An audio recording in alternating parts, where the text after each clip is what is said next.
Hey everyone, I hope that you all had a great week. I want to take just a couple minutes, give you a quick update about what happened in Washington, D.C. this week. Now, first off, I had an extremely frustrating conversation with Army Corps Chief of Engineers Scott Spellman, General Scott Spellman. You might remember him from a couple years ago. He was the one that testified before the Transportation and Infrastructure Committee that I sit on and was forced to acknowledge that the Corps of Engineers was discharging toxic water into our community. He used that exact word. Now, as you may know, a recent study from the University of Florida, it found that the toxins in the algal blooms that we see, like in this picture from this past Sunday, they can travel up to 10 miles and they can remain in the air aerosolized for hours.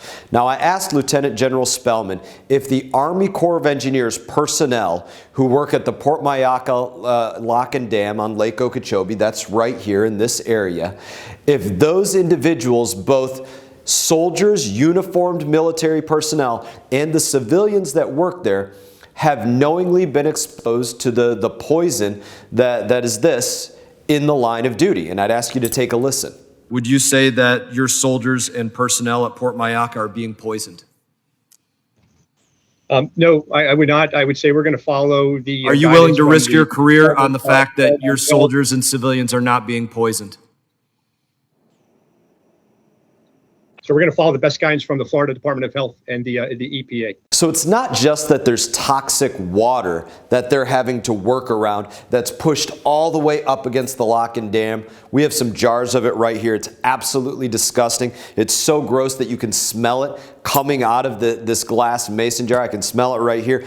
In my hearing, I had a problem. Like, I don't have an index finger, so sometimes it's hard opening up some of these jars, and I didn't really want it to explode all over myself by trying to open it too hard. And so I wasn't even able to get it open. But just this jar, we're not even talking about the millions of gallons of water that they're exposed to all the way right up to the place that they're working right here. Just this jar is unbearable. So it's not just that there's toxic water that tested 16 times too toxic according to the EPA standard. It's that those toxins, they travel in the air, as I said, up to 10 miles and remain in the air for hours.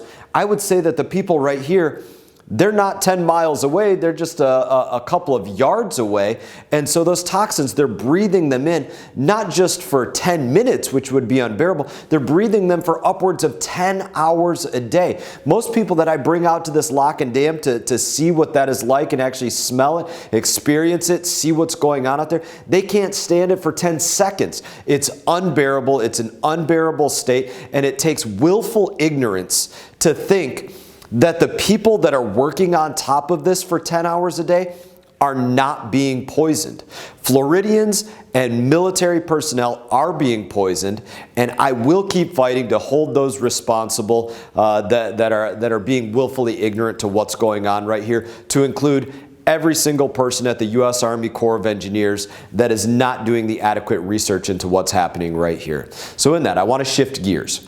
On the floor of the House of Representatives, Speaker Pelosi once again proved that political points are more important to them than sound policy. Now, in a party line vote of 219 to 210, they overturned a Trump administration regulation that improved transparency and helped victims of workplace discrimination get justice faster by helping them to avoid drawn-out litigation.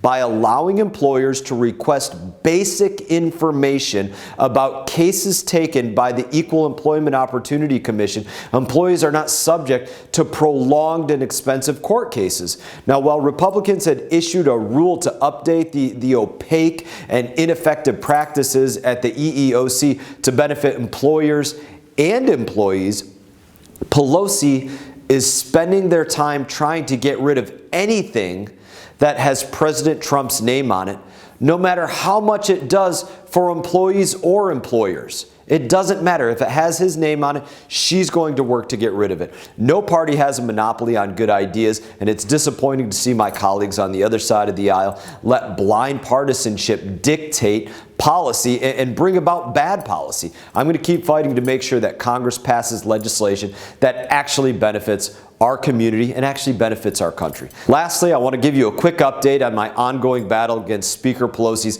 unconstitutional mask mandate. Now, as you might remember, I was fined for following the science and refusing to wear a mask on the floor of the House of Representatives because you know what? I am fully vaccinated. This week, I officially appealed the fine, and the Ethics Committee has denied my appeal. I expected that. I didn't think that they were going to jump their party lines and go out there and use common sense, but that's the case of it. Once again, after a year of telling Americans to trust the science, Speaker Pelosi won't follow her own advice. And that's the House of Representatives these days. As always, it's an honor to serve you here in Washington. It's an honor to be your representative. If you ever have any issues, I always tell people the biggest thing that we work on, it's not even the legislation, it's not doing things with the news or other things. It's when you have an issue with the IRS or the VA or the Social Security Administration or any of the hundreds of government agencies that exist out there. It's when you call our office and say, we need help with this because it's an emergency in your life. We want to help you with anything that you have. So reach out always. It's an honor. I wish you all the best. Look forward to seeing you all around home.